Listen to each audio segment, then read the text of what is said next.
I'm Mike Barthel, and this is Risk Work News.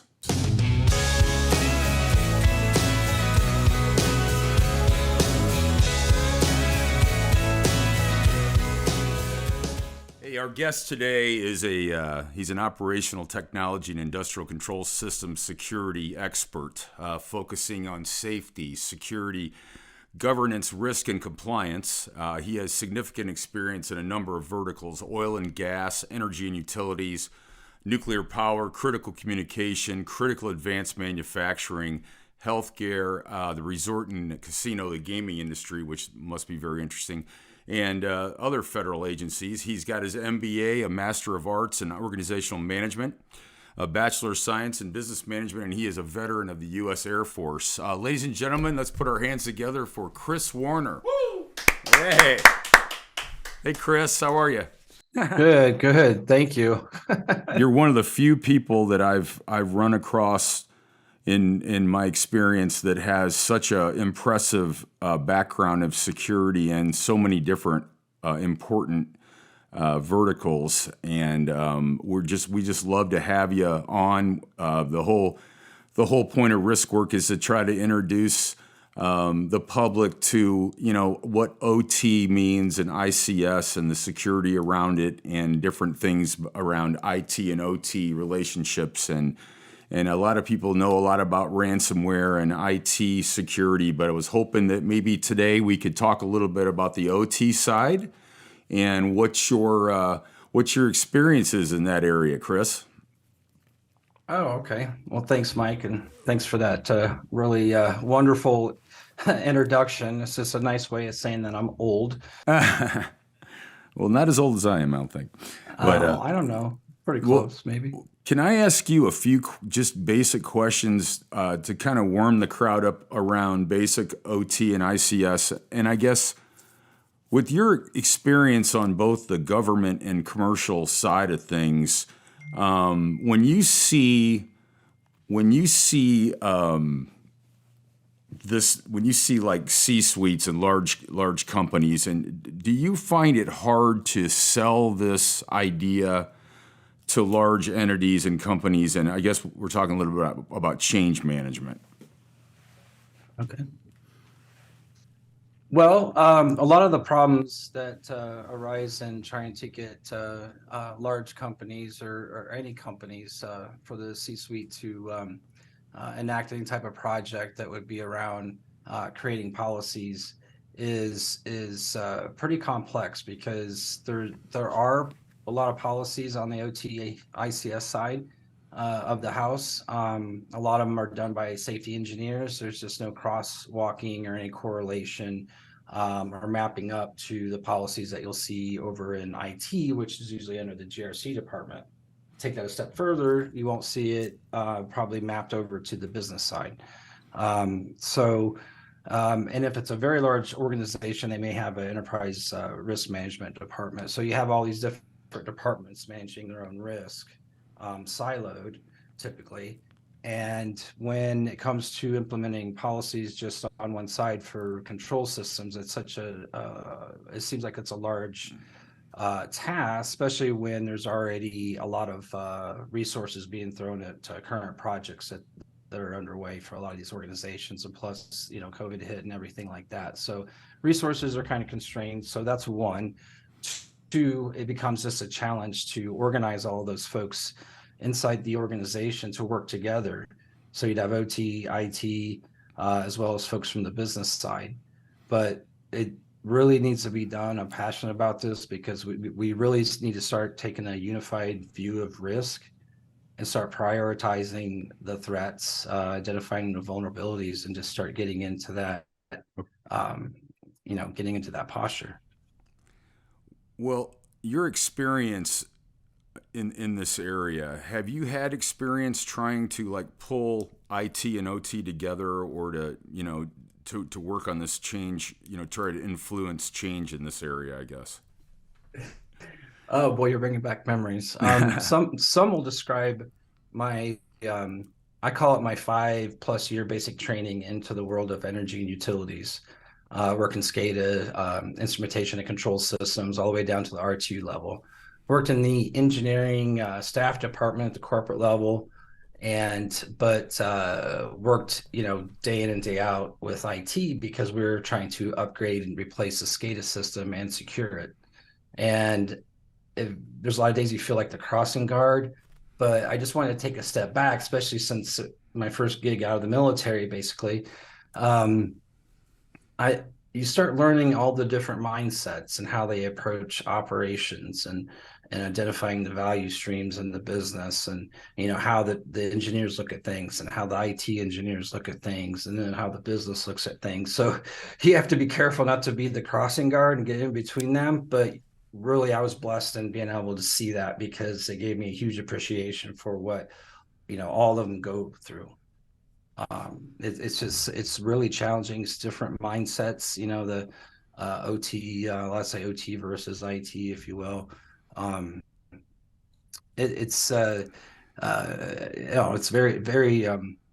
it's very interesting. And I think some people call it, I was a sacrificial lamb for trying to make those convergences.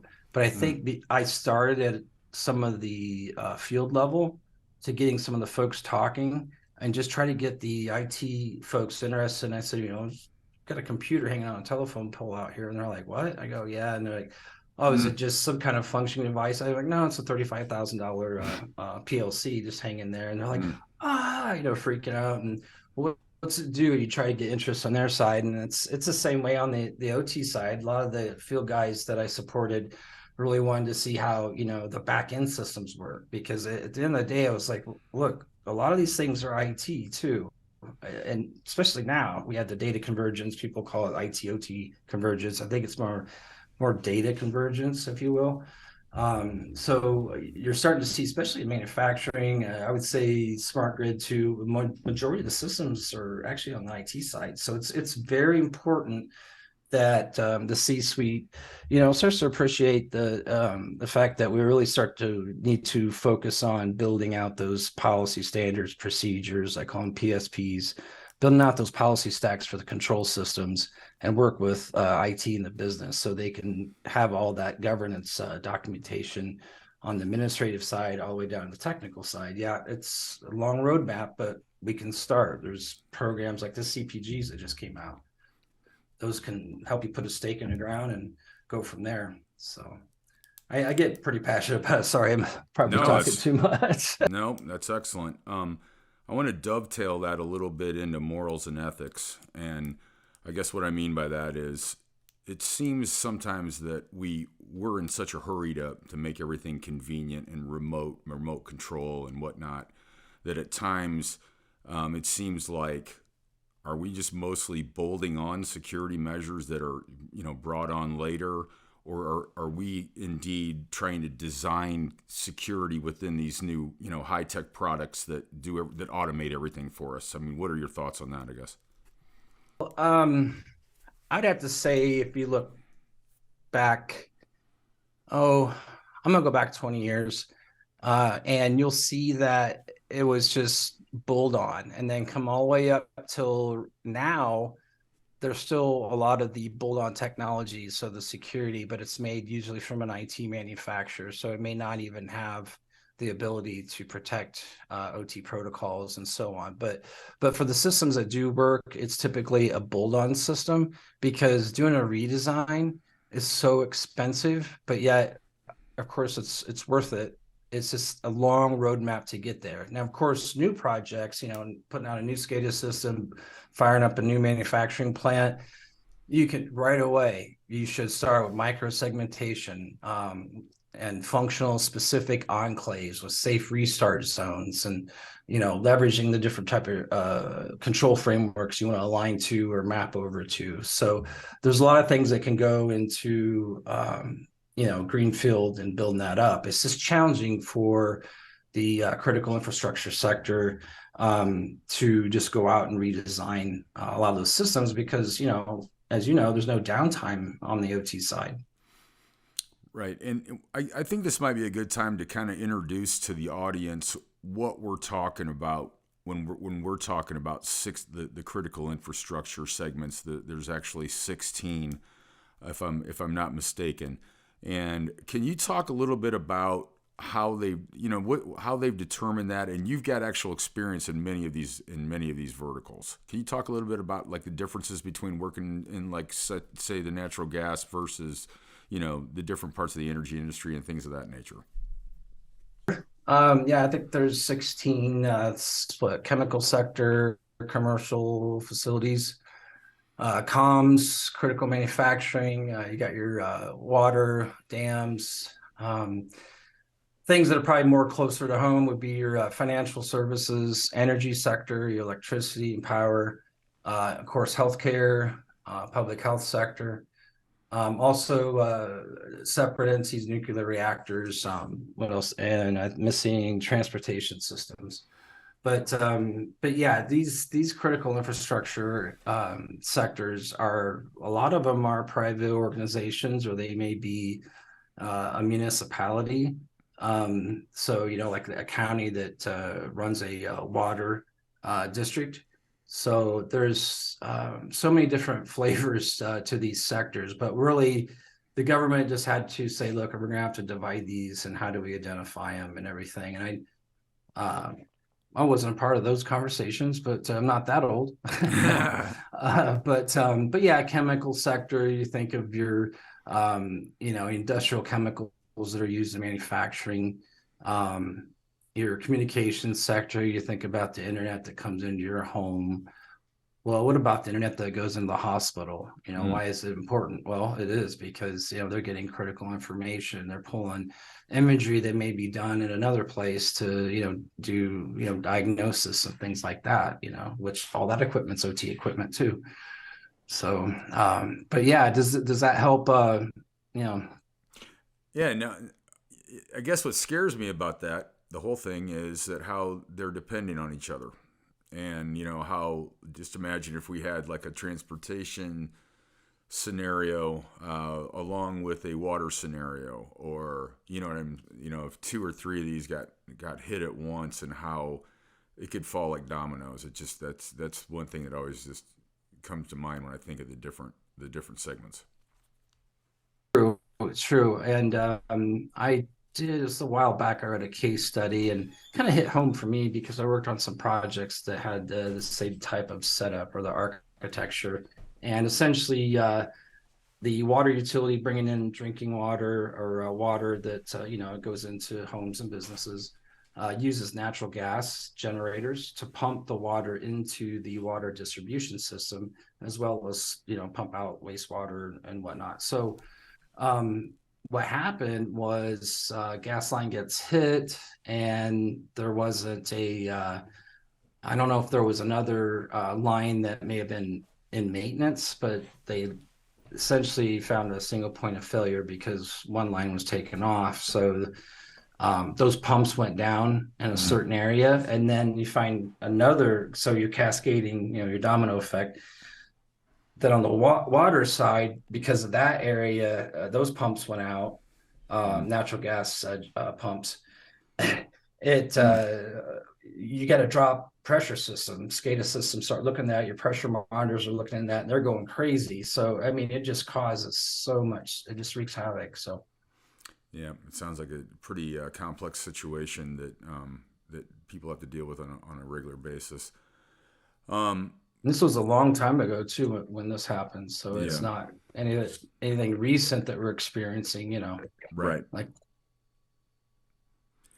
one of the things that comes up in security conversations that I have with folks is the fact that, or maybe not the fact, but I hear about chasing compliance regulation, and just how kind of compliance sort of leads security by the tail at times. And some people are frustrated by this process and wish that it was more of a security based situation that leads to compliance. And there seems to be a lot of talk about, wow, there's a lot of security theater. We've overreacted to something that's happened, and now they're going to push this compliance. I mean, is there any truth in this, or do you see, what are your thoughts in that area, I guess?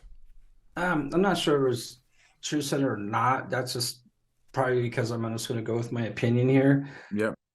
And experience, and just what I've seen now. I've been in GRC for a while now, so I've kind of got out of the engineering space and architecture space. So, um, but having that background in full circle, basically coming around and looking at it from GRC perspective, also looking at it from operations perspective, maintenance, da da da. The compliance is, obviously just to meet a minimum set of requirements. But if you look at a lot of security standards, it's kind of the same way. I mean, if you compare them, Hmm. but it's understanding the difference from that is when taking a security approach, it's just completely different because they measure risk different. You look at risk different. So compliance is just a minimum set of requirements. It's usually outdated. That's the biggest problem. And when you hear outdated, that means old technology. It means more vulnerabilities, Hmm. increased attack surfaces, and so on. So yeah, security versus compliance. Now, what's good though is we're really starting to see not only from the government but from special groups, special entity groups like NERC-CIP and so on, Hmm. ISO. They're really moving towards that approach though. It's just it's taken a while with 16 different critical infrastructure sectors. It's tough to be able to put out those frameworks that can fit everything. So Excellent. When we're talking about to transition a bit into maybe a different little topic here, when we're talking about an ICS compromise, Chris, what talk about maybe an attack? You were talking about an increased attack surface here a minute ago. Can you expand on what that means and how that could possibly happen between an IT and OT environment? sure.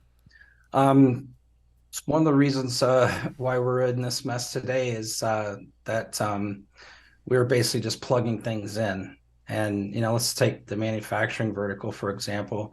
We're basically they have a, CNC machine coming in or plasma cutter or anything like that. It's coming in and they have plans ready to go. They got finance to machine for their ERP, so they have to get this machine up and running and call IT to lay a network cable.